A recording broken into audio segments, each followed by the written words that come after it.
Oh, hello everybody. It's very nice to be with you all.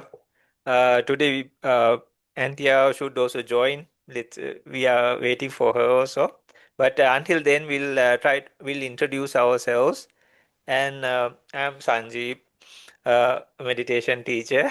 I'm based in Sri Lanka. So today we have a wonderful topic about Nadi leaf reading and Ray about Reverend Bill McDonald, which Ray and Micah will take the initiative because they know much about this, but we will also chip in. And before that, I will hand it over to Ray and then we'll pass it around, and each one of our wonderful participants can introduce themselves. Okay, Ray, you go Yeah. ahead. Okay. Thank you, Sanji. Thanks everybody for coming along again. It's lovely to be invited to these fun chats on a Friday evening. So my name is Rae Dalai. I have a tiny one-person ceramics business in far north Queensland. So it's called White Lily Urns.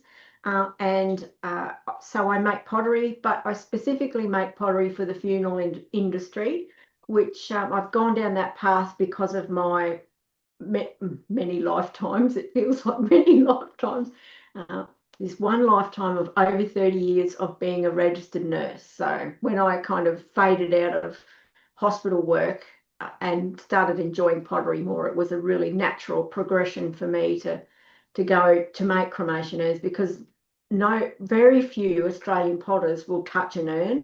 They get all funny about it, but for me, it's not a problem. I don't have any dramas with the circle of life. I'm a midwife, as well as I've worked in intensive care, critical care areas, and palliative care a lot. So it's just natural. I deal with grief and loss and people who are grieving and upset all the time. It's an honor actually to work with those people, to help them through a difficult time. So yeah, so I do that in all full time. I was in the workshop all day today. I love it. I have no alarm clock, so I have a very happy, wonderful life now. So that's kind of me. Righto, Michael, your turn. Hi, everyone.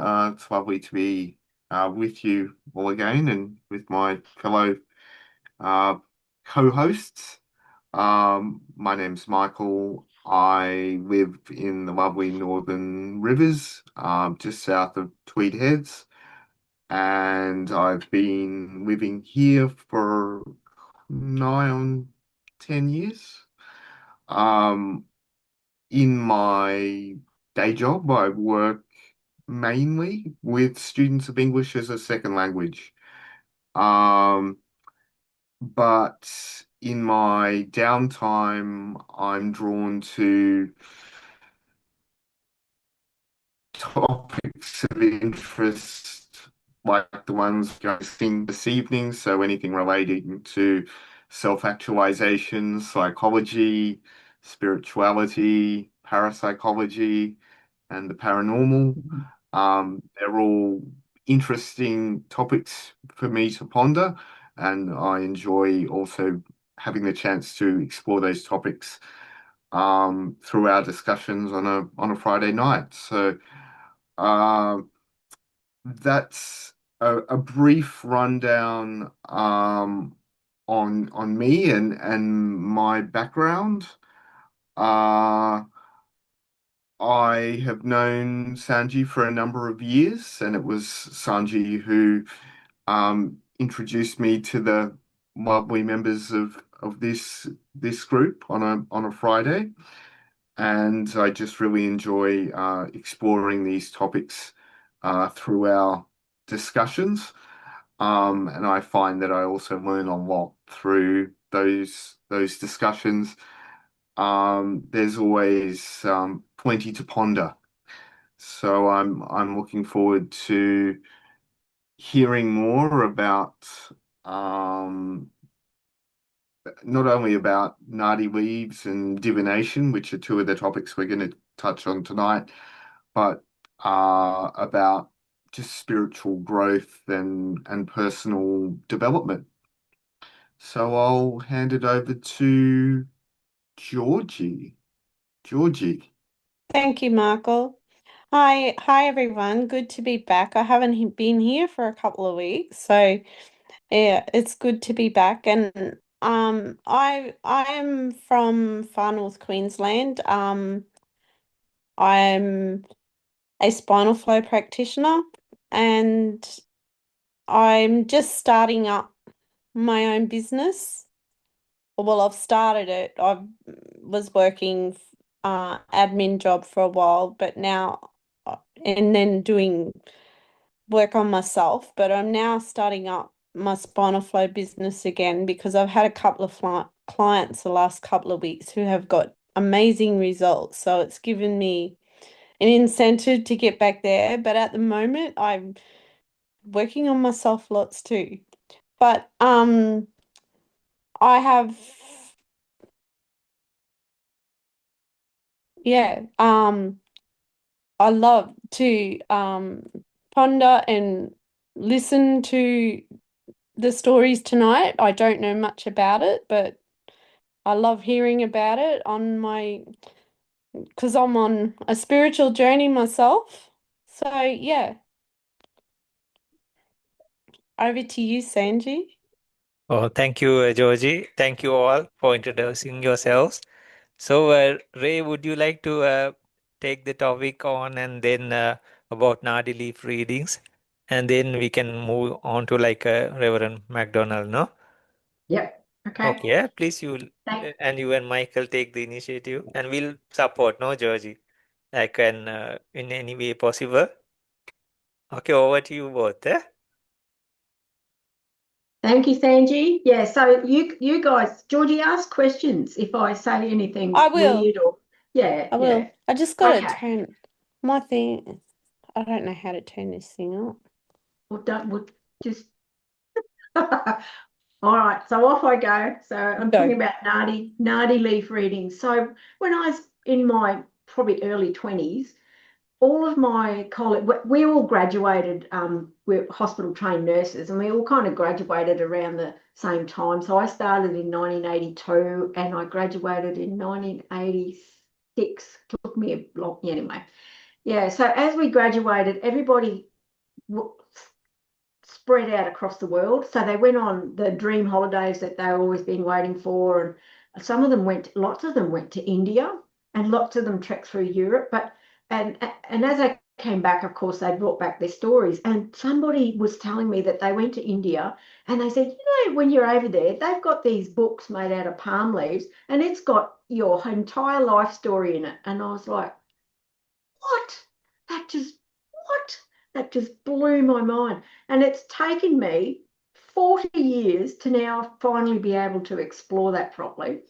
Because how would you do it in the 80s? There was, unless you went over there, yeah, I just never got over to India. So I've had to wait. And so nowadays you can find a practitioner, well, not a practitioner, but an institute online that can take you through getting your own nadi leaf. So what's a nadi leaf? So a nadi is a type of palm tree. So it's a really woody, tough palm tree. And they use the leaves much like the Egyptians used papyrus in their day to write things on. And they typically, when they are formed, they look like a ruler, like a flat wooden ruler with all this tiny writing. And the story goes that they were written at least 2,000 years ago. So if I went and got a Nadi leaf reading, it would have been written about me 2,000 years ago. So on there is your entire life story, past, present, and future. And then you can ask specific questions. So the way that it works, they will find your leaf. The leaves are set in bundles. So yeah, so they've got to find your leaf in these millions and millions of bundles that are mainly in southern India. And Sanji said there's a few in Sri Lanka as well. So gosh, what an amazing task to find your actual leaf. They're categorized by your thumbprint. So a left thumbprint for a girl and a right thumbprint for a boy.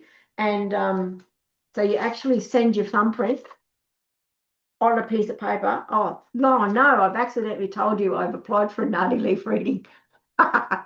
Yeah, so you send your thumbprint to I've gone through a really reputable institute, and that there are 108 different classifications or different types of thumbprint.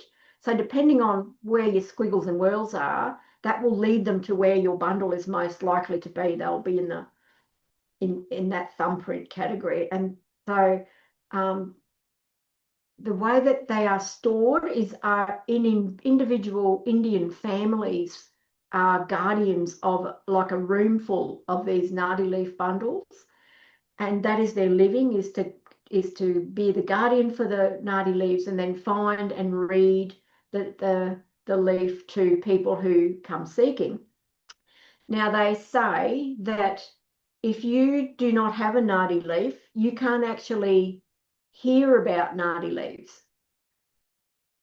So someone might say it, but it doesn't actually sink into your head. So you have to have some sort of connection before you can even think about getting a Nadi leaf reading, which is another thing that blew my mind. Okay, so yeah, so once you send their thumbprint, they start looking for your leaf, your bundle, and then they will talk to you. So obviously they'll do it with me over Skype, over Zoom, and they ask you specific questions looking for your bundle. They'll kind of intuitively find a stack of bundles, and then they're looking for your bundle within 7 or 8 different bundles. And they'll open the first one.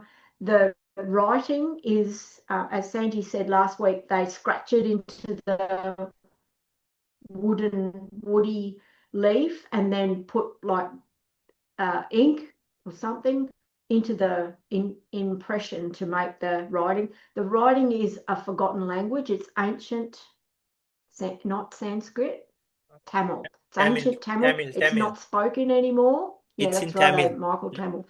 It's not a spoke. Now it's in What? Tamil. Sorry, please forgive me. Like it's in, excuse me, like it's in Tamil. It's in Tamil, and they Yes. have Tamil language Yeah. still, eh? Yes, in Tamil. Oh, they do. Yeah, they do, they do. In Sri Lanka also there's Oh, Tamil okay. language, and especially this is around South India. There are a lot of Tamil speaking people. Sorry, please continue, Ah. eh? I just wanted to jump in. Okay. Oh, I was under the impression that they had to be specially trained to be able to read a leaf. So they read it in the ancient language, and then there has to be an interpreter there who can interpret what the reader says into your language so you can understand what they say. And the first session, they just ask you yes, no questions. So they say, you are married, and you go yes or no. And if you go, well, I'm not. So if you are married and I go no, and they'd go, oh, okay, well, that's not your leaf. Get the next one. Your brother's name is Mark, and I go, yes. You live in Australia, yes. Your birth date is da-di-da, yes or no. And so an hour's probably worth of questions just to make sure that they've got the right bundle. And then after that, then they go and find your actual prophecies or your actual the answers to your question bundles, which takes another few months or weeks, usually. So they told me that to get a reading, it would take between 4 months and 2 years just to get the first bundle, and then another 4 months to 2 years to get my answers.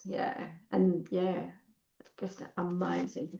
So what sort of things do they have on there? So when your bundles, it allows you to ask questions. There are a number of people who have written books on Nadis that study Nadis their whole life, and one of them has a really good YouTube channel. One of them is called Craig Hamilton Parker. So he's got a YouTube channel, and he does a podcast called Coffee with Craig. He's really interesting. He does lots of predictions. He's very psychic. He's a medium, and he talks about Nadis all the time. But he has a friend called Vanita, who who's actually in America, but she's an Indian lady, and she goes right into it. And lots of people share their Nadi readings with her, so she can actually put together world predictions based on what comes up in other people's readings. So you can get obviously all your past life. They'll specifically say you broke your arm in 67 or whatever things have happened to you. You got married on this date, you got divorced on that date and that date and that date, or you know, whatever your past is, which is fine. So when you're listening to that, most people say, well, I already knew that. But still, it's written 2,000 years ago. How incredible is that? Now, the reason I want a reading, one of the reasons is they give you more of a worldview of your future, brings up your karmic patterns. And until I actually figured that out, that's one of the reasons I would like a Nadi reading. I'm no good at relationships. I always choose the wrong partner consistently. And I've tortured myself my whole life going, why is a smart, independent woman like me pick these losers, right? Every time. And it never occurred to me that this might be a past karmic pattern, you know? So that sort of view of the whole thing. Yeah. So it shows you your patterns. It shows you when you repeating patterns lifetime after lifetime after lifetime. And what your resistances are and where your weaknesses are. It's not a fun time to get a Nadi reading. They don't tell you all fluffy stuff. You're going to meet a tall, dark, handsome millionaire that's going to sweep you off your feet. That is not what you're going to get. You're going to get, this is what you need to work on, lovey. Yeah. And then your talents and struggles come up as well. But the best part, I think, from my point of view, is they give you cures. They give you techniques to lessen your karmic burden, whatever you're carrying at the moment. So they call them pujas. I'd love to ask Sanji what he thinks of pujas, but so they're ceremonies, they're offerings. They might say you be charitable in some way, work in a soup kitchen, I don't know, do acts of kindness, do a fire ceremony was one. I don't know what a fire ceremony is. So things like that to try and undo your karma and therefore allow you to be more free with your choices, because karma kind of locks you in a bit. So I'm all about freedom and choosing your own path. Yeah, and then create a better life for yourself. The other amazing thing that they don't always tell you, but if it's the right thing for you, they will give you a death date. Yeah, so amazing. So you get that sort of information, and then you do your pujas or you don't do your pujas, and then it's highly recommended that in the future, in a couple of years' time, you get another Nadi reading to see what's changed.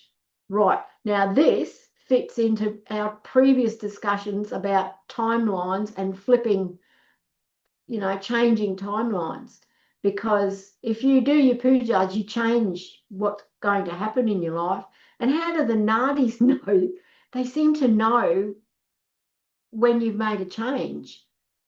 So it's like whoever's written them, they're written by ancient sages, very enlightened beings that actually wrote on the original Nadi leaves. I'll just add here, they get rewritten every 500 years, because you wouldn't expect a piece of wood to last 2,000 years. So they're faithfully rewritten.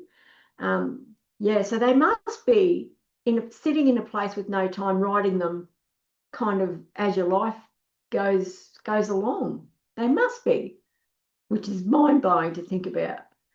Yeah. So like, just why I really would love Sanji's input. Now, what was the other? Yeah, so for example, Craig Hamilton Parker, when he first got a Nadi leaf reading, they told him his death date was when he was in his 70s, 73 or 4 or something. They told him the date, the time of day, the works. He went away and did some spiritual development and got another reading a couple of years later, and his death date is currently in his 90s. Yeah, and sometimes they say they'll only give you to like with 88, like you'll surpass 88, and then there's no actual date. But so he's increased his life expectancy by developing his spiritual side in some way. I don't know whether I probably did pujas. Puja. I hope I'm saying that correctly. But that is just the most amazing thing I've ever heard in my life. And I've got an opportunity to participate, and I'm just, why wouldn't you take that opportunity? I know what Sanjva will say, if you do your meditation properly, you won't need Nadi leaves. But anyway, we'll let him say that. So what do you think, Michael? I'm very much intrigued by Nadi weaves, and I would like to get a Nadi weave reading done at some stage in the future. That hasn't happened yet. Um, Interestingly, I was watching a YouTube interview with the Reverend Bill McDonald, uh, only within, the last 2 days. Um, so it is interesting to see that synchronicity there. Um, in t in terms of what Sanji and what you've already said, yeah, my understanding is that um most Nadi Weave readers have a connection to the south of India, in particular the state of Tamil Nadu, so the southernmost state of India. Although, as Sanji might point out, there is a significant Tamil minority within Sri Lanka, particularly in the north of the country. There are some Tamils that live around Jaffna and other parts of northern Sri Lanka. So there are some shared cultural and historical connections between the south of India and Sri Lanka that are still it's an ongoing connection. Um, and my understanding is that the Nadi leaf readings, the Nadi leaves were originally written on by Indian sages or rishis, and they say that it dates.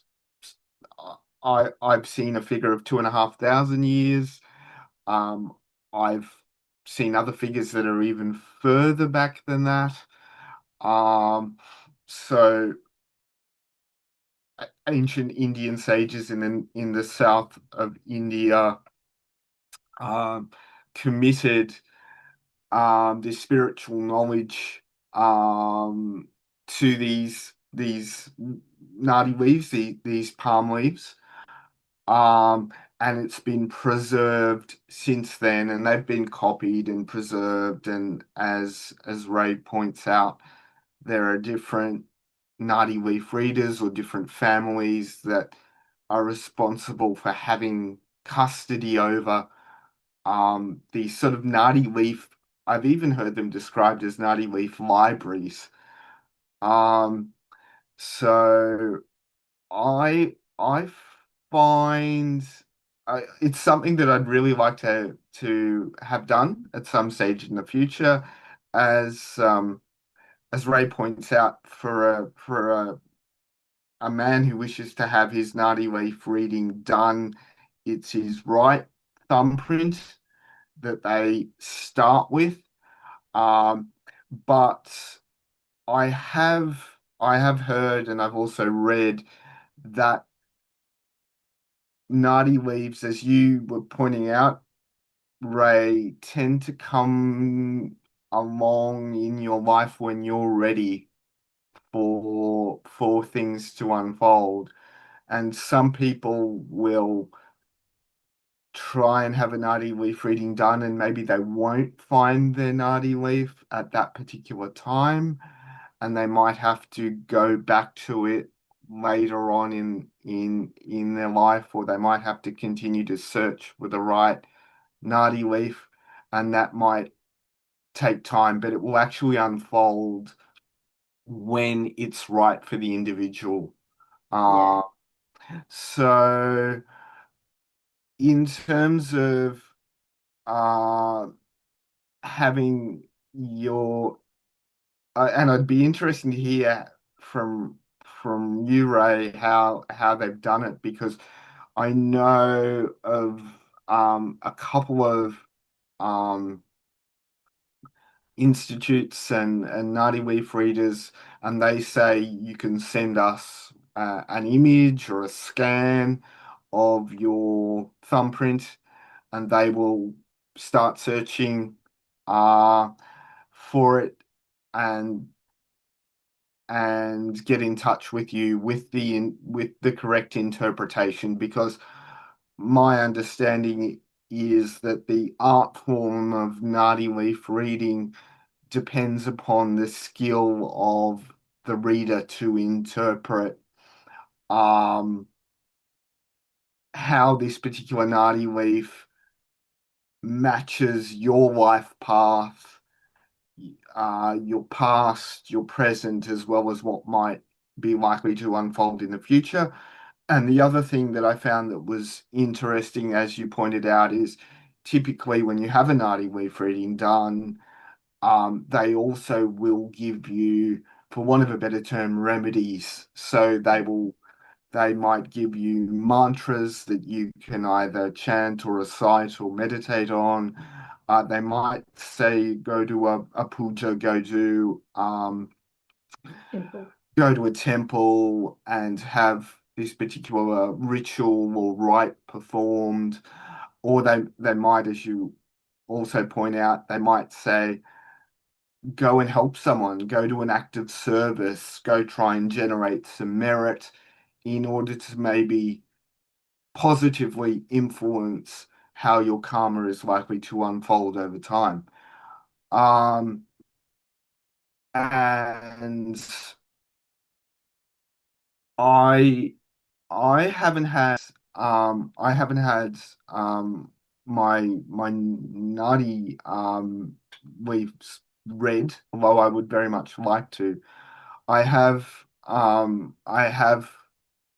had other forms of divination, whether it's through tarot or I've experimented with having those things done for me by people whom I trust. Um, and I actually have found it quite insightful and quite, for want of a better term, enlightening to have that done. I think it does depend very much upon the skill of the practitioner. It also depends upon whether they're well intentioned or not. There are a lot of charlatans and people who might take advantage, unfortunately, in this space, just as in any other part of life. So it is important to try and find someone that you trust, who is doing it for the right reasons. Um, but I and one topic that I would like to hear from Sanji about is, okay, if somebody tells me that I've got particular karma to have to work through or particular life lessons to have to work through, to what extent am I a prisoner of my own past actions, and to what extent maybe am I able to shape how things are going to unfold in a positive way from here on in, because it's tempting to be fatalistic and to say, well, this is how it is and this is how it's always going to be. But is there any scope, Sanji, to change those things and alter the direction of our lives in a positive way, um, even if maybe we're dealing with the outcomes of past choices we might have made, whether it's past relationships, uh, our work life, it might be our personal health, other aspects of our personal lives and our general circumstances. What do you think, Sanji? Is there any scope to change those things, those sort of karmic patterns and life lessons in a positive way? We'll just hand it over to Georgie, and then I'll go next. Georgie, please, Okay, you. sure. Can't hear you, lovey.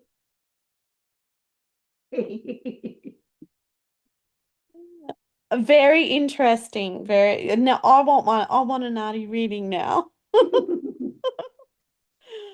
I have been to tarots and fortune tellers and everything like that, and I've always used I do like to the people that I trust and I have used it as a guidance in my life.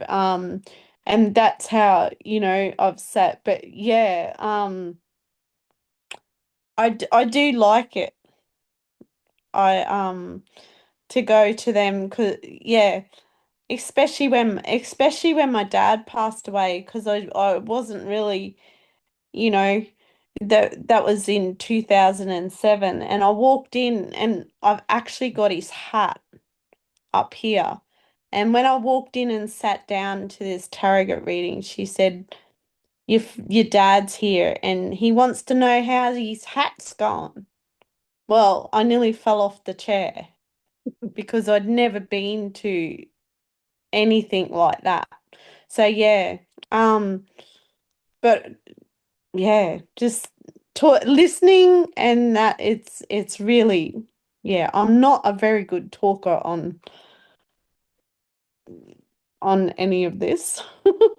But yeah, over to you, Sanji. Yeah, thank you, Georgie.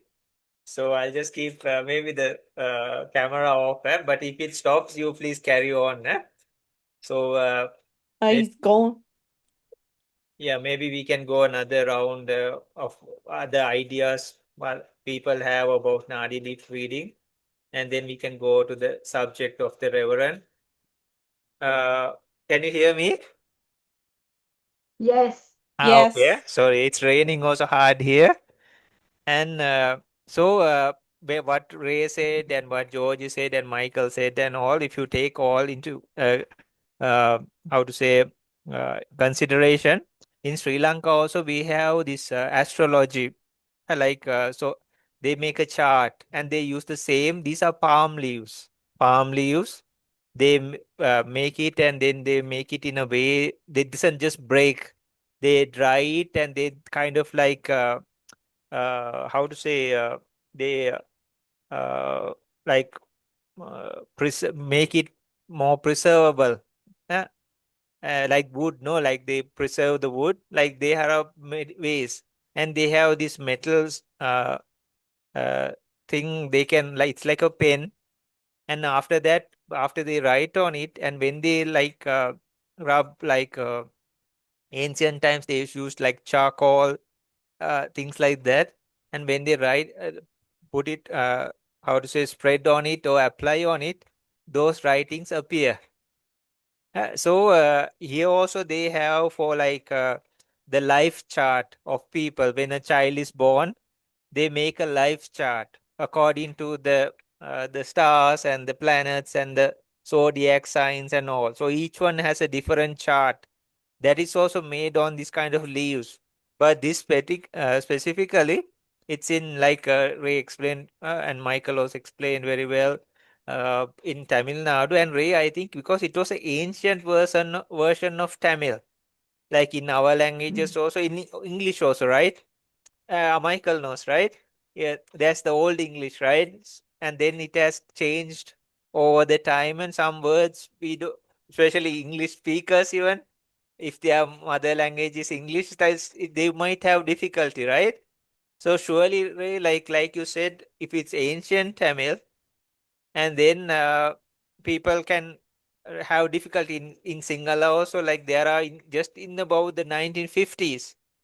Those words and all, like some of them, they are not used even now. So coming back to all this, Ray, from what you said, it is like they have a pattern. These saints and all, they knew different types of people. So that's why they can already make a chart and keep. But what happens is each individual also they will be connecting with those charts. uh, and then what it can do is like this also can evolve.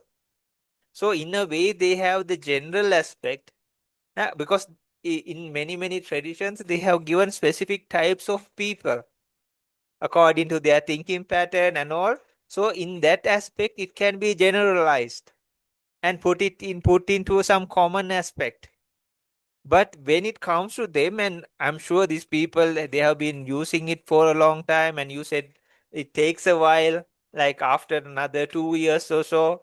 So there's plenty of time, and if these people are more like professionals in that field, so their mindset can join with this, and they can connect, and then they can understand this person also. So that's why say we try to do something good. uh, and then, for example, that gentleman, like his lifespan increased, right? For me also, when we went to see astrology, those days, like those astrologers said, like particular a good one said, like this guy would not even survive for a long time. Uh, he said like exactly like that. So my mother was afraid and all, but some predictions were not true. They never said I will be a good person or like I'll be a monk or like that. Nothing. They just said his lifespan is short. He'll be just wasting his life. All those things. But those days I was going in a trend bit like that. Not that I was on drugs or something, but it was moving towards that direction as a teenager. But it was not so bad actually. So, but this person said like that, and they use the gemstones and all. But you people can change it.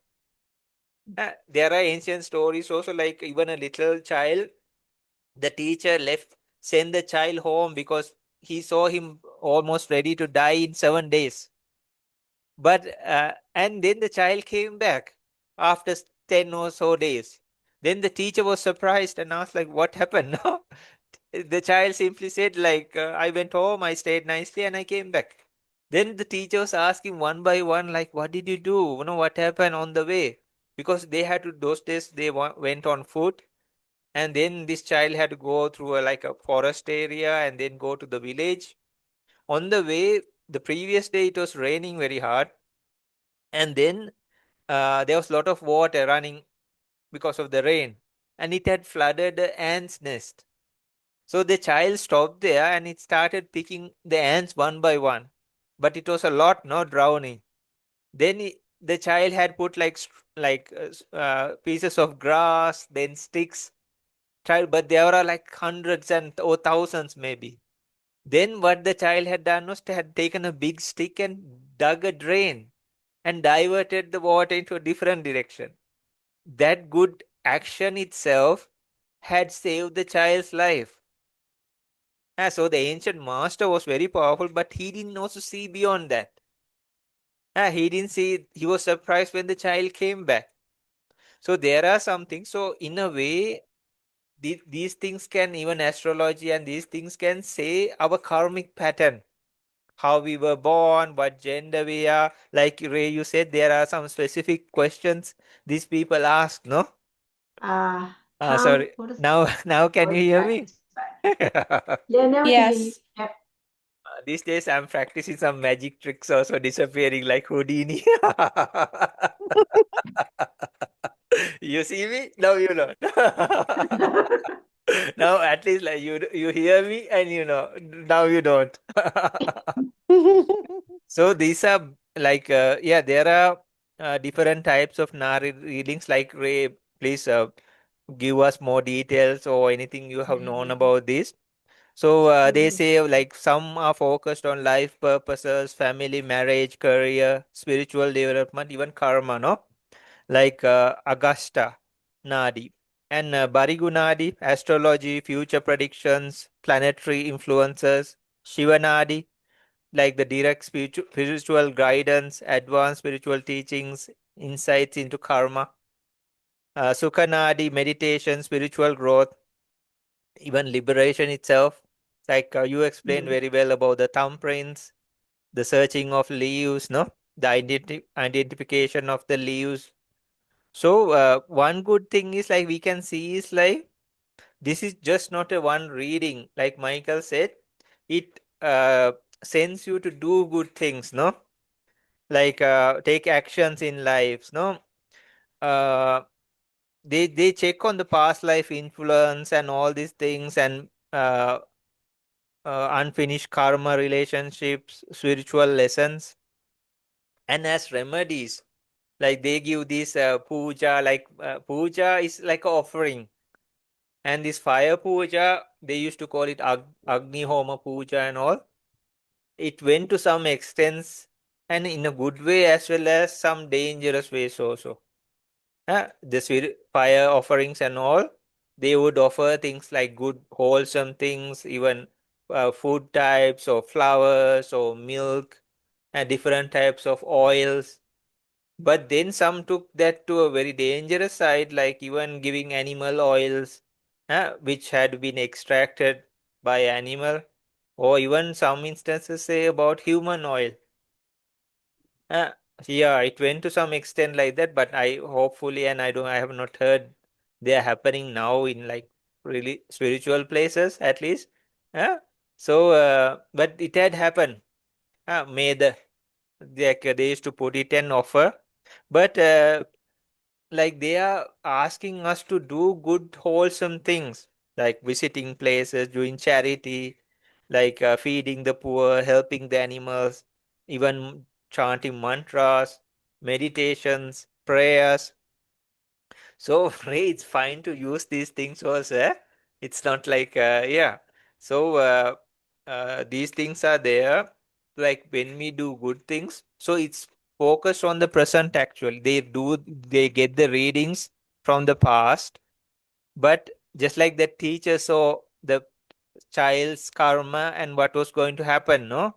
But he didn't see that the child had changed it, right? So likewise, Michael also asked Michael, we can change these. Some of these are like a fast star. We can see a star in the. It's like a glimpse of our karma. It's like a glimpse, and usually they tell our own story.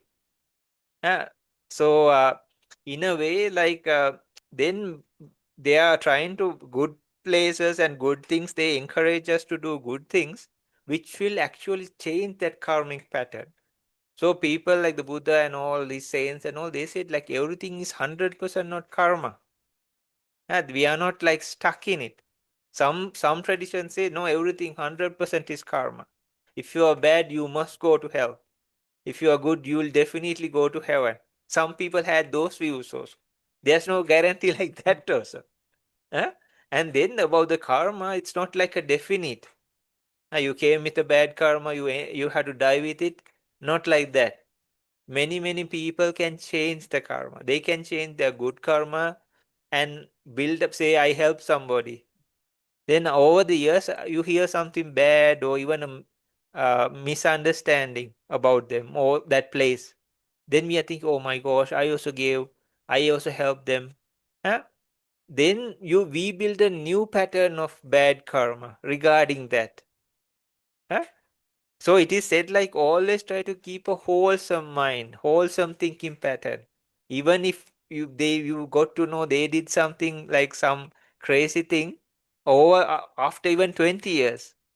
But you did the good thing, no? So it says like think of that. I did my part. I helped them when I could. And that's it. I don't want to think no more. I'm happy about it. Yeah? Otherwise, it brings a sense of remorse, or why did I help them, or something like that, and it brings a unwholesome karmic pattern. And if there was something you thought in a wrong way, they say, think in a different way. Say you helped and you thought like, in when I did that and I should have done this and that. No, again, bring it to the right track. I cannot prevent what they are doing, but at that time this was required, so I helped with my goodness, no? Goodness in me. So that is the mental. So usually these karmic patterns are from the past. We are eating the harvest of the past season. So the new crops should come from what we are cultivating now. These will be the crops that grow in the future, but that also has some effect in the present also. So if we do some good thing, we instantly feel happy about it. That's a present happiness. I know a person in a bus halt in a remote place. He just kept a clay pot of water, with some cups. So the people who are commuting on the bus, because they sometimes travel on foot and they have to wait for a long time, they could drink water. He said, this karma I know from experience, it's not just for the future. Wherever I go now, he goes to, he's a yoga teacher and all, he goes to like these do events and all with these professors and people from universities and all. He said like even when they go to the most remote places, sometimes they have to stay in schools. And then he's like the youngest of the batch, and he doesn't have a place there. So they took him to another some like a government official's place or something like that, like a quarters. And when they came next day, these other people had very difficulty with water. But when he went there, because he didn't have a place to stay, huh? He had got like he had taken a shower and then he had all the water he needed. He said, from I got to know from many instances, just example, you can get the benefits now itself, even just by the small acts of kindness. So we are not trapped in, but if you do like very serious karma, then there are like some things like when you kill parents and all like that. It said like it's like kind of definite. You end up in a bad place, and then over the course of time, it's not like a small time. Then it slowly build. You can slowly those beings come back, but it happens slowly.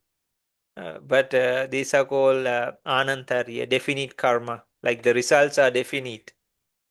But the other things like you can do wholesome karma and reduce the effect or push away the bad effects or reduce. Some get like extinguish also, because your wholesome karma is way more powerful.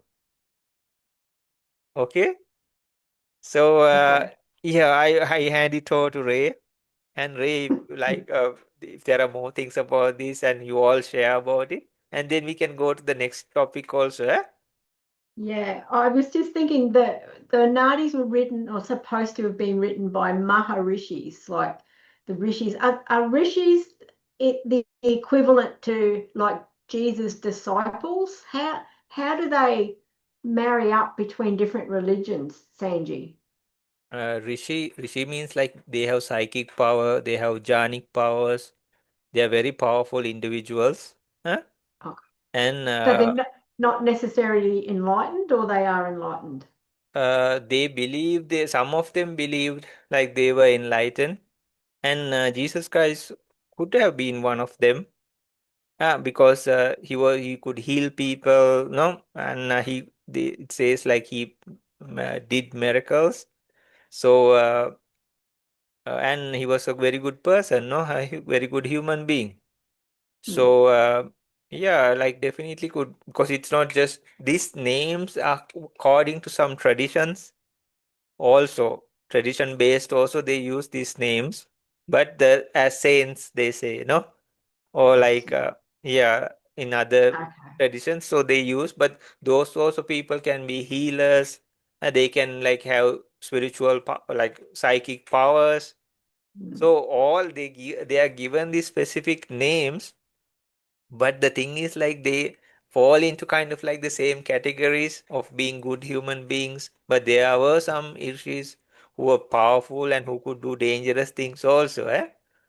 Okay. Like, yeah, some could just with the mind power, they could wipe off an entire city or a village even, it seems.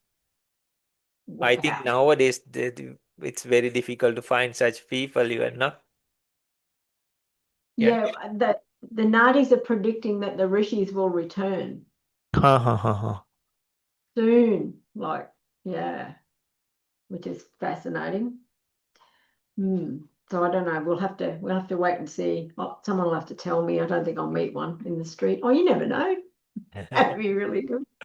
Yeah, it's the spiritual side I'm interested in. What spiritual development, that type of Nadi reading I would like. Yeah, not the certainly a romance one. Give up.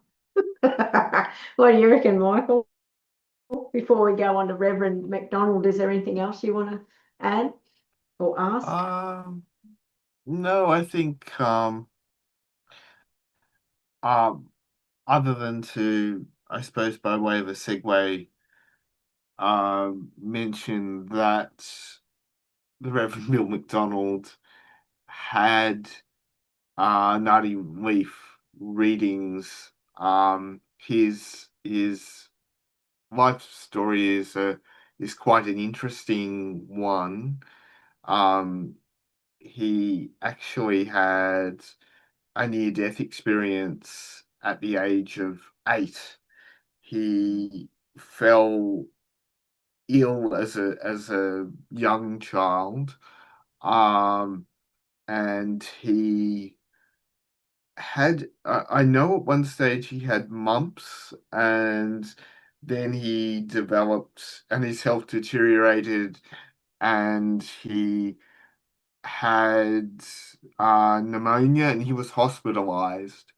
And he talks about how at the age of 8 he was taken away from his his parents and the sort of family home, and was put in a hospital, and he was very sick and was quite isolated because of he had an infectious illness, but isolated in the general sense of no longer able to rely on the comfort of home and the presence of his parents, in particular his mother, and how he coped with those experiences. And he said that at the age of 8, he was lying in a hospital bed. He was born and raised around San Francisco in the Bay Area. And to my knowledge, he still lives in California. He's in his mid 70s now. And No. he's had a really long and um, rich life, rich with a range of experiences, not just spiritual experiences. One of the things he talks about was he was a helicopter pilot in the Vietnam War.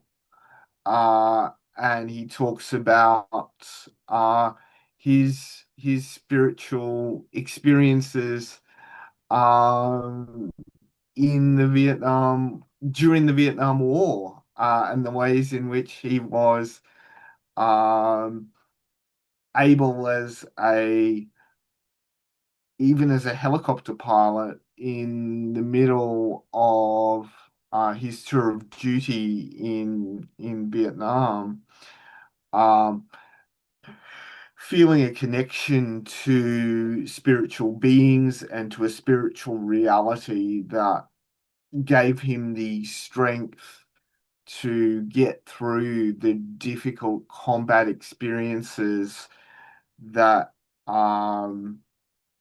that he went through and that his fellow soldiers went through during his tour of duty. And one of the things he talks about when he reflects on this spiritually transformative experience he had um, when he was 8 was he said, I went from feeling really unwell, struggling to breathe, in a great deal of pain. He said, and then all of a sudden I felt this, was surrounded by this feeling of lightness, lightness in two senses, weightlessness and surrounded by light. Um, and he left his body, and he talks about this experience of suddenly feeling at ease and no longer in pain. Um, and he says he felt this immense love. He likened it to being hugged by like a million grandmothers. And instead of having, because at the age of 8, he was still very young, and rather than having the NDE that we often hear about, where people have a life review, he says he had a life preview of what the next 50 years of his life was going to be like. And he talks about uh, in having visions of being in a Huey helicopter, serving in a conflict, in a war zone. Um, he actually says, amongst other things, that he had glimpses of um, the assassination of John F. Kennedy. He a vision of his wife, the places that he was going to live in his life. So talking about as an adult when he lived not only in California but then in Hawaii, traveling to India. Um, and he says that in this NDE, this life preview, it gave him an idea of what was going to unfold basically over the next 50 years of his life. So including his tour of duty in Vietnam, surviving that tour of duty, coming home, traveling to India in his 50s.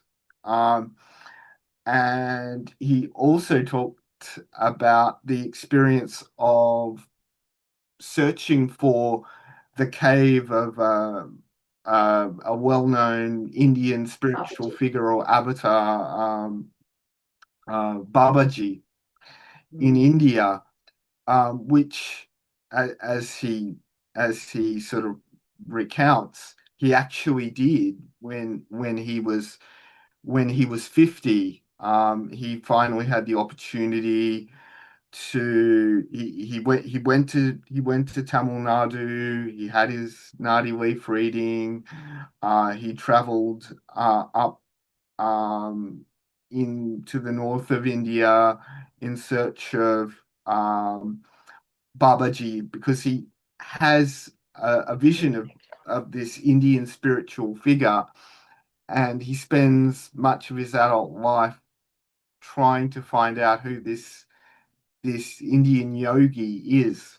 And um, I I still find his story really interesting. He's got um, his own YouTube channel and his own website. Um, as I mentioned before, he does have an interview with Craig Hamilton Parker. Um, so just look on YouTube. But it's it's interesting to hear him talk about the way in which he's been able to turn some of the negative experiences that he's had in his life, and health challenges, um, including like when he had a quadruple bypass. He talks about when he had a quadruple bypass, and I think that was in his maybe his 50s as well. Um, how he had further visions of travels to India and meeting a guru and pursuing the path of Kriya Yoga. And he also meets a monk from the Tibetan Buddhist tradition, and he learns certain meditative techniques from this Tibetan Buddhist monk. Um, but I'd highly recommend just checking out some of the interviews. He's written some books as well. Um, and what was it about the Reverend Bill McDonald that sort of caught your attention, Rae? Oh, I'm so glad you asked. Because, okay, so it lit me up when he said he had a near-death experience when he was 8. He was in hospital for a whole year, and he said it was a blessing because in all that time when nobody spoke to him all day because the nurses were too busy, so he's alone, alone, alone. It gives the example of people in solitary either go crazy or they get enlightened. Right, so here he is at 8 years old teaching himself meditation techniques. When he met that Tibetan monk you were talking about, and the Tibetan monk taught him different breathing techniques and stuff, he was thinking, oh, I thought I'd made them up. I thought I'd invented them when I was 8 and in hospital for a whole year. So amazing, right? So, and then uh, his life purpose became clear. He is a reverend, but he made his own religion. Because I kept looking up what religion is he? What's he a reverend in? And he's a founder of the Spiritual Warrior Ministries, right? Spiritual warrior. So his time in Vietnam, he was extremely intuitive. All his buddies learnt to listen to what he said, and he touched a helicopter one day and thought, oh, that's going to crash tomorrow. Then he tried to stop it from flying. He reported it to everyone he could find. And he even met a bloke that was about to go on that helicopter. I don't think he was a pilot. I remember him being a gunner. He operated the machine gun in the helicopter. Anyway, so that, of course, that helicopter did crash the next day and everyone on board was killed. Yeah, so people learnt really fast to listen to him when he said, oh, I don't think we'll go over that hill. And that sort of stuff. It was just amazing. But the lesson for him there was you cannot interfere with somebody else's life path. It was their destiny to cross over that day, and nothing was going to stop them. So the men who died were meant to for their own reasons. Yeah. So that was interesting. Other stories like he went to India a few times. He's fascinated with India, had a connection with India. He had his own guru. So he used to stay at ashrams there. And his own guru was like a spiritual advisor, kind of like Sanji is to us. Yeah, but he was over there a lot. And one day he was walking down the street and there was a woman with a basket full of snakes, cobras, because they used to milk them and I'd used them for entertainment and made their living with these snakes. Anyway, she was belting the basket of cobras with a stick, and he just went red rage, white hot rage, and he ran over there, stood over the basket with his 2 feet either side the basket, and was saying to this woman, stop hitting those snakes. Meanwhile, one of them crawled out of the basket, wrapped around his leg, came up, and he was still scolding the woman, and he could feel the snake's tongue on his eyelash. And another one was coming up, curled around his waist, and he felt the tongue, and he looked, and there he was face to face with a cobra, and he was saying, oh, it's not defanged. And because it must have had its mouth open, because how would you know? And he stood there for long time, just absolutely fascinated with this snake. He thought it was the most beautiful creature he'd ever seen. No fear whatsoever. I know, right? My legs are running out of the room already. I'm forcing them to stay here. Yeah. So just this fascination with snakes, and everyone around him just stopped and couldn't believe it. Righto. So there's probably Australian blokes that can do that, maybe, but that's amazing. When he had his Nadi reading said that he would have heart surgery, and it did, but it separately it said he would go to India on this particular date, and he would meet the rishis, and he thought, well, that's impossible. So he went to go to India, and he had a massive heart attack. Well, I think he did get to India, and he had this massive heart attack, and they rushed him back to the States. Anytime they actually stop your heart, they stop your lungs, and they connect you up to a heart-lung machine. So that just means your blood is piped through a machine that pushes oxygen into your blood, and then it returns to your system without your heart beating. So it's called ECMO machine. So the minute they stopped his heart, he had a near-death experience, and he found himself, now this blew me away, he found himself back in India at the bottom of a hill. He says he was in a physical body. He could feel the heat. He was sweaty. People were looking at him, so he wasn't invisible, like they could see him. And it took him 2 to 4 hours to walk up this hill, and at the top of the hill there were the rishis. And one of them said to him, you don't have to go back. You can stay with me. I promise you peace, bliss, love.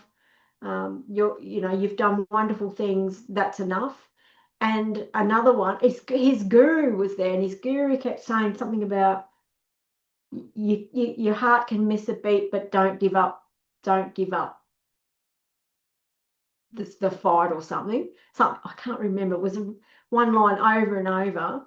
Yeah, never your heart can miss a beat, but don't yeah, something like that. Don't give up. And the rishis said to him, you have the choice. You can go and go to bliss and love, or you can go back. It's your choice. And he's like, well, why would I go back? And they said, well, if you don't, there are thousands and thousands of people all over the world, and they, in one interview, he even listed, like in the United Kingdom, in Europe, in America, and Australia. He actually said the word Australia, which lit me up. You can go back there. Oh yeah. So if you don't, those people you will never be able to teach them about how to manage pain. That is your purpose. Yeah. If you go back, you will be in the most terrible pain you've ever had in your life, but you will be able to then learn how to deal with it and teach others. And so he then chose to come back, because that's the kind of bloke he is. Amazing. So when he woke up, the anaesthetic had worn off. They'd actually restarted his heart. That's what jolted him back into his body. So his heart was beating, but he was wide awake, but paralysed from the anaesthetic. That's my worst nightmare, God.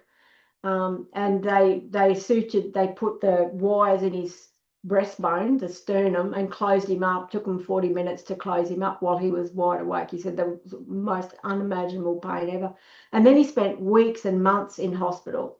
And one of the other things that his Nadi reading said was, you'd be in hospital after this heart attack, and Babaji would visit you. It's Mahavata Babaji, the one that went. Is he the one that went to America to teach yoga? Well, he's always very youthful, long black hair, no shirt. Yeah, very beautiful. In a what do you call that? In a non-female male type androgynous. What's the word, Michael? It is. He is depicted as being quite androgynous in appearance. That's because he had actually, balanced his masculine and feminine, divine masculine and divine feminine were balanced in him. Yeah, so the Nadi said Babaji would visit you in hospital and anoint you and give you a blessing. So while he was in hospital for those months, his next door neighbour went to visit him, And from Reverend Bill's point of view, he was lying there and in a kind of a fog, and he opened his eyes, and the room was full of light, and there was Babaji, and Babaji reached like from another dimension to him and put oil on his forehead, and he thought, oh, well, that's a nice experience. And then found out later that the neighbour that came to visit him went to go in the room, and he said, and the neighbour's words were, oh, there was this funny Indian guy in there. You talking to him, so I didn't go in and see you. So he found that. So that's confirmation of that experience, which was amazing. And the other thing the last thing that's really stands out in my mind about Reverend Bill is very often he would go to his church, his ministry, get up, out of bed, and off he'd go to work, and people would say, "Oh, you must be tired. You were up all night." And he was like, "No, I slept really well." And they said, "Well, look at this.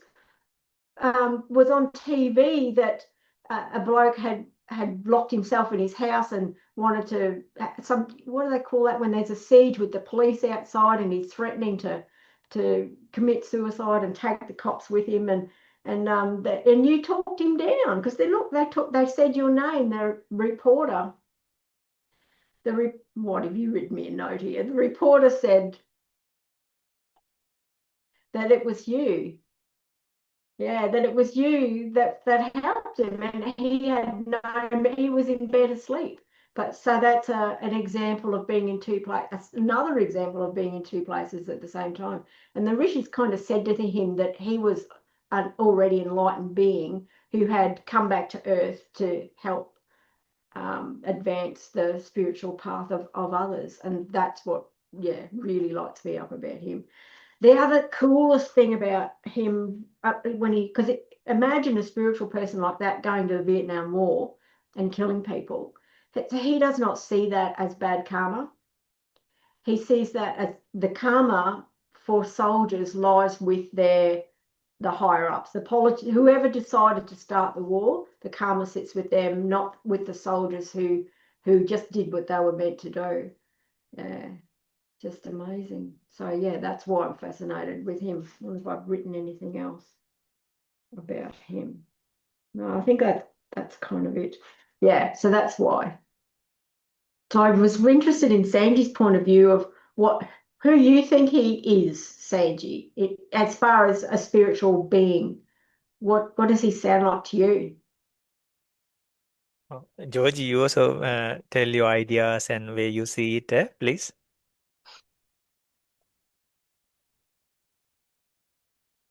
Georgie, you're on mute.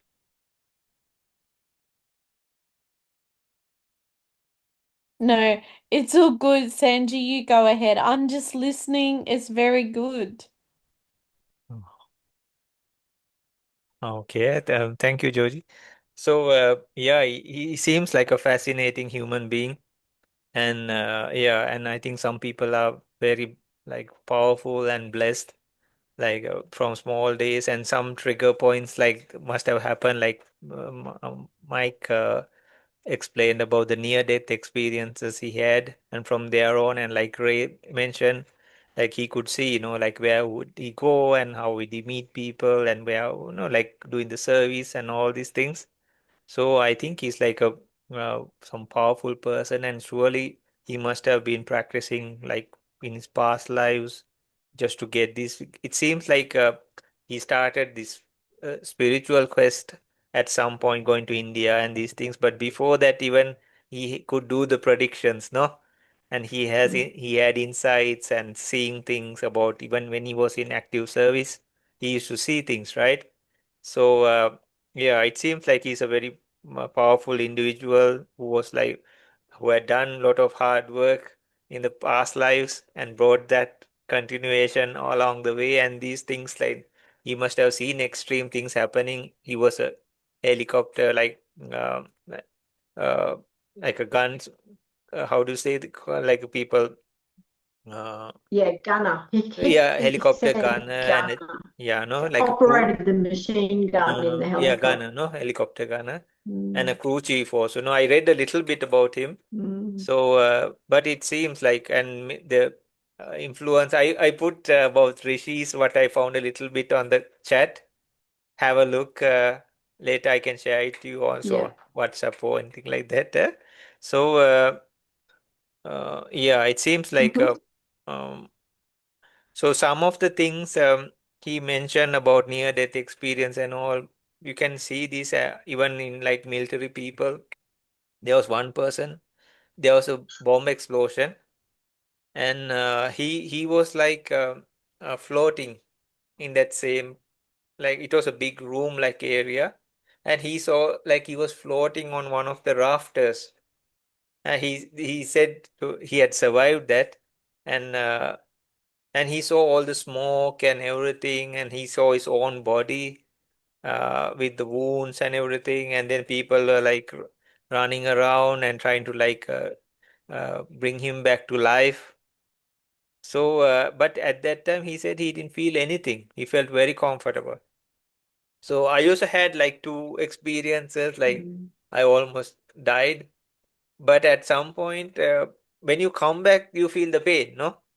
Like this person who met with a bomb explosion also, he said like uh, it was like a fly squashed by two cymbals, like those things they use in the bands, like big metal things, no? Like they make the sound. Or he said like if there are two huge, massive iron walls, and if you put yourself in between and they come crashing in and you are squashed, that kind of pain he had felt. So things like that also trigger people's. For me, I felt very comfortable and I would have been very happy to leave at that point. But these people came and they were like, uh, they were like pick me up and all, did those things. And then at another point, it was like dragging on, like the energy just went in and out, in and out, in and out. But it didn't trigger any kind of these kind of psychic experiences for me, unfortunately. Uh, but I also had, maybe we all had at some point there. So, but some people they get like these things even in like very uh, traumatic situations, and then some part of them like really opens up, and then they are blessed with things like that. And so I read a couple of things here, yeah, like Paramahansa Yogananda, no? This was the person you were telling, Paramahansa Yogananda, Mm. who went to the States and all, no? And yeah, Yes. like Yeah. uh, Babaji, Mike also said about, right? Love it. Yeah. Yeah, and there was another teacher. And his focus was on Kriya Yoga, breath awareness, devotion in the divine, selfless service, heart centered living, inner silence, compassionate Mm. actions. So, yeah, there he had written many books also. And he does like a lot of like ministerial services, no, like spiritual counseling, veteran support, chaplain services, healing workshops, meditation instructions, suicide preventions, yeah, interfaith cooperations. So there are some key factors. So please, we can discuss a little bit about this also. Like, love is the highest reality. Forgiveness heals. Service is sacred. Consciousness survives death. And then there's the fifth one, like all faith lead towards divine. Okay. So these are some core things that. So Mhm. any way, the way you see it, please let everybody also know. And it's very fascinating, Ray, when you said like he practiced something by himself, and then he realized these were like legit methods, no? So surely he must have had, and there are like some young children also. They have been just sitting at the age of 6 or 7 or something. Nobody had taught them. But they used sit, and then it was like some profound method. So surely they must have tons of experience in the closest lifespan or something like that. And then it came up, no? So what do you all think about these kind of things? Like surely like love is the highest reality.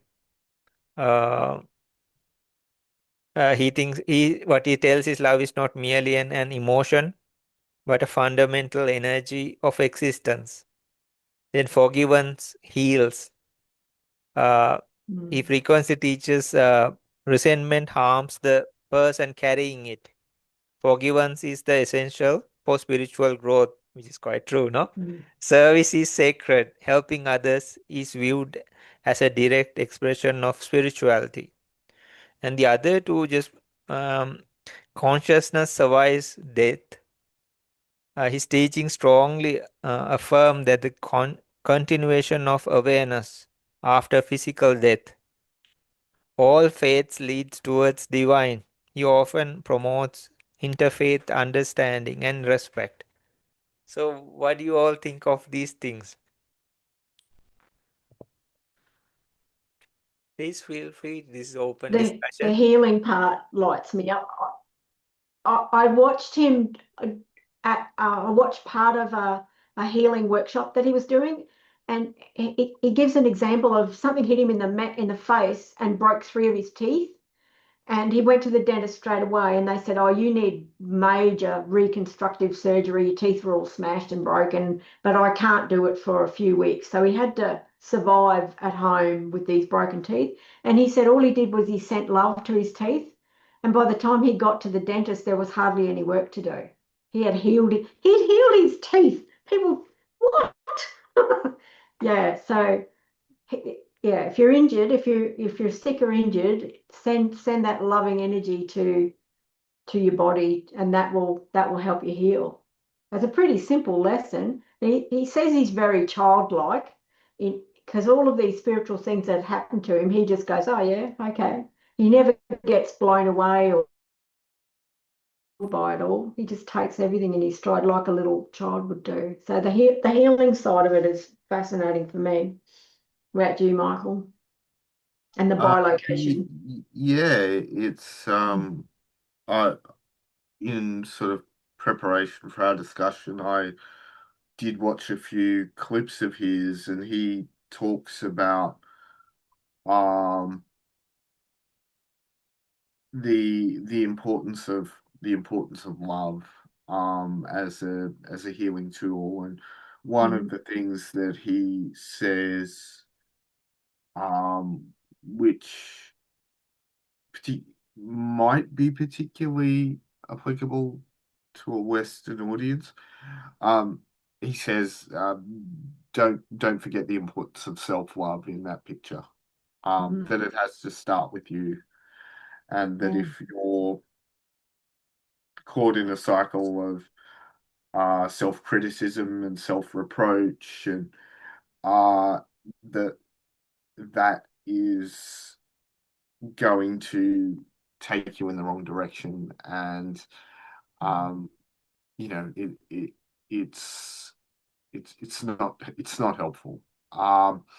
And he said, but be careful when I'm talking about self-love. I'm not talking about the small ego self. I'm talking about, that sort of higher self that we can all tune into if we reflect. So I thought that was, yeah, a powerful message. It's a message that he's still promoting well into his seventh decade now. Um, he's married, he's living in California. I think he might have children. I don't know that for sure, but I Yeah, do. know that he is still married to the woman he saw in his, in his vision. Um, he also talked about what he about the ways in which he didn't allow those predictions that he received to limit him too much. That he talks about 29 and 59 and seeing these numbers in a vision. Um, and he didn't know whether it was because he was meant to maybe leave this life at 59, and that is roughly when he started having all the heart trouble. He had the quadruple bypass. Um, he also, as part of that pilgrimage to India, there's one stage where he is literally climbing through caves and up rocks to try and find these sages. Uh, and at one stage, he actually falls down, and he falls down these um, from a reasonable height, and he blacks out, and he wonders about whether or not he's actually going to survive, or whether. And as part of the sort of synchronicity that you touched on earlier, Rae, um, he sees another cobra at that stage, and it's sort of then I'd be petrified, but he sees that as a sign of reassurance that everything is unfolding as it should be, and he makes a full recovery and returns to the United States, and everything works out. But um, yeah, I I would recommend, yeah, checking out his interviews. He's done lots of them. They're all on YouTube. Last week I recommended Buddha at the Gas Pump. He's got some good interviews there. I still recommend that as a resource. Um, it's worth checking out. I guess the only thing to tie in with what um, you were saying, Sanji, um, it reminds me of, is it from the Dhammapada where there's a a teaching that to avoid evil or the unwholesome, to cultivate the good and to purify the mind, um, that's the teaching of all spiritually advanced beings. But I'll ask you, Sanji, to sort of clarify that. Um, and yeah, do you have any reflections, Georgie, or what do you think? No, it's all interesting. Yeah, it's I'm just listening. I don't have any, I haven't, I didn't do anything about, or I didn't look up anything on the readings or anything like that. Yeah. But that self-love thing we're talking about, that's what you're working on all the time. Oh, So yeah, it's right up your alley, this stuff. yeah, yeah. Um, yeah, exactly. I'm finding, I think through all my life, people used to say, you've got to learn to love yourself. And I'm like, what do they mean? I didn't ever know what it meant, until, I don't know, I probably about, a couple of years ago, I thought, and then I didn't, I sort of just started to do it, and it's probably only the last probably 2 years that I've really um started to do it, started to realize and set the boundaries and like really, really get into it, that um yeah, like to be well, not to be selfish, but well, to set boundaries, yeah, for that, for your self-worth, self-love and everything, yes. Because of, yes, always, always someone telling me what to do, or always someone telling me how to do it or whatever, and I never stood up for myself. Yeah, and I'm finding last 2 years, especially the last 6 months, I've really have set the boundaries and self-worth and self-love, yeah. Mm.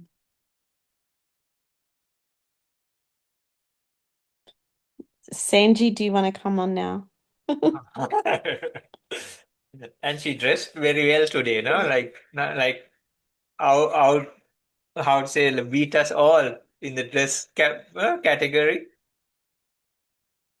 George, like came The well what? prepared. No? Sorry? George came well prepared, fully dressed and all, no? Like prepared to the event, the discussion. I am. Yeah, Yes. yeah, yeah. So yeah, maybe we will kind of like wrap it up now, and uh, so maybe it's late for yours, but we can continue if you like. Yeah. So yeah, Michael, like they have said, like not only that, like it had said, like all saints, all Buddhas, they mentioned, do not do any evil. Uh, avoid all evil for that matter. Avoid all evil and then cultivate wholesome kusalasa upasampata sachitta paridapana. That means like cleanse the mind always, purify the mind. This is the saying of all Buddhas, sages, saints, all. So yeah, so I found some nice factors about Nadi reading also. Yeah, it's approached in like sacred, spiritual, in a spiritual system also, or a cultural tradition, or as a tool of self-reflection. But it dives more deep also, like more and more deeper. I it it it's like those profound questions like why am I here? What's my purpose? How does karma affect my life? Can spiritual practice transform my future? So it guides us towards that, which is fine. No, it's very good. Like we self-realize, no, like self-realization, no, opening pathways for that.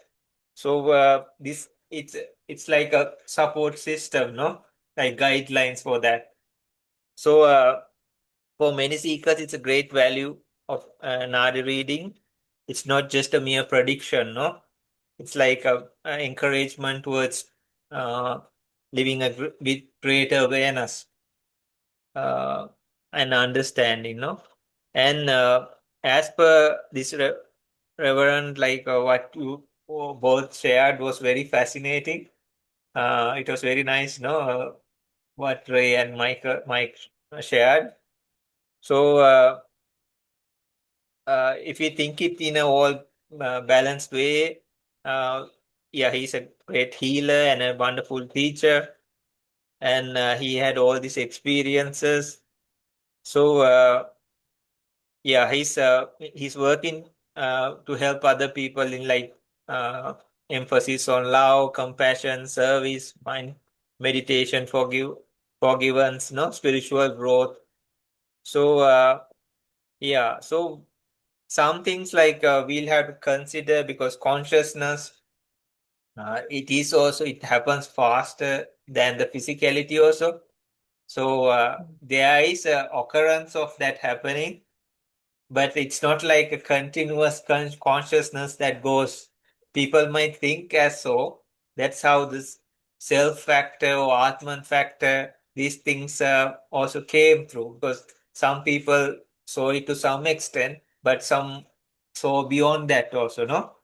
So, I'm not trying to disregard this gentleman or anything like that. I'm just telling her so may be open to more inquiry and all faiths lead towards divine. So some traditions they seek things like enlightenment also, no? And so it depends on each person's where it goes, and these things also lead towards. And I don't know how it works. Like I spoke with many soldiers who were in war, and I asked like, how do you feel? Because I was not there, no, and luckily I was not there. And at that moment, like what they said was like, it all turns like white in color, and they cannot see anything. They just shoot or anything like that. And sometimes, even if they're struck by bullets at that time, the mind is so strong, like they don't see nothing, or they don't even feel anything. Some people have just felt like some liquid flowing, and then what is that? And then they knew it was blood, and it was from their own body. So, and some people have a lot of remorse because they say like in some places they use like human shields, and the other opposition is coming behind it. So they had no option rather than like just firing in right in front of them. Others, they could not reach the other people who were firing towards them, no? So, so it so those people who became the human shields, they were children, they were adults or elder people, and these soldiers, they feel a lot of remorse afterwards. So, and these people are forced to do it, and they had nothing to do with war. These are just civilians. So we'll have to think of those also, right? And who gets the right to do so, and who judges that, and how can another person take another person's life for that matter, no? Or any other beings? What right? Like, for example, some people put animals down, no? Or those days they used to go and shoot a horse or something, right? But maybe you should take the shotgun and shoot their leg or something and see how it feels, right? No, they say taking them out of their misery or pain, but still those beings or anything, they feel the pain. Even a fly who is scorched by, there's an ancient saying, uh, this what do they call, the blacksmith works on this huge metal thing. They keep the metal and hammer it with a hammer. In the cartoons and all. Anvil. Sorry? No. I also don't know. I cannot remember what it's called. You know what I'm talking about, right? Anvil. It's an anvil. Okay. So it says like even if a fly is squashed on that with a stroke of a hammer, that fly also has 7 minds. So which are like referred to, there are like called what are they called? Javana Chitta. That means very powerful minds that can make future karma and birth. So even that small fly has those kinds of minds, even if you feel like it's squashed in an instant. So people who go through bomb explosions, accidents, all these things, and definitely an animal or a being who passes away, uh, so they also have minds. So we cannot definitely say like this is their karma or fate, and they have to go through that. Some people save lives, no? There was a nice movie also. What do you call it? Hacksaw Ridge or something. And there was this soldier. He had never used a weapon, no? And he was like the medic, and he saved so many soldiers who were abandoned and who were going to pass away, and he never fired a shot. So he was ridiculed by his own group of soldiers and everything. So there are instances like that also, very rarely. So we'll have to dive deep into these and see. So I'll hand it over to Rae, Mike, Georgie for the conclusions. Or if there are more things to add up, please feel free. And one of you, please finish it off, okay? Okay, the only thing I wanted to say in summary was if you want to get a Nadi leaf reading, I recommend a website called the IndianPalmLeafReading.com. Yeah, so it's a very reputable site because it's very hard to find a a reputable Nadi reader. So yeah, so I recommend them. Indian palm leaf reading. Yeah.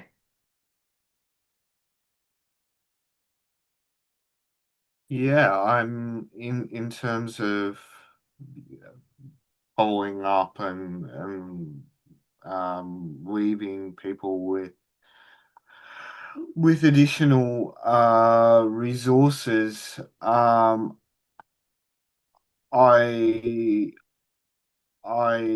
would recommend batgap.com, which is batgap.com. There's the Reverend Bill McDonald also has his